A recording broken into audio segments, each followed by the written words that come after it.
আমার কাছে রবিবারের থেকে শনিবারটা বেশি ফেভারিট।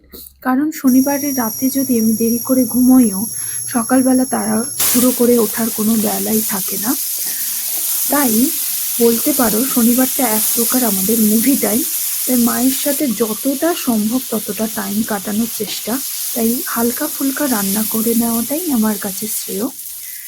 আমি একটা স্যালাডও বানিয়েছিলাম, সেটাই ভিডিওতে দেখানো হয়নি। সেটা হচ্ছে আমি একটা শসা, গাজর দিয়ে বানিয়েছিলাম সরু সরু করে কেটে, তাতে চিলি অয়েল আর সল্ট আর শেজওয়ান চাটনি দিয়ে করেছিলাম।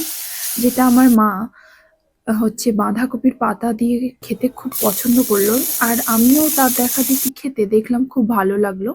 তাই আপনাদের সাথে শেয়ার করলাম। এরকম বানিয়ে আপনারাও বাড়িতে খান। সুস্থ থাকুন। আজকের জন্য বাই বাই।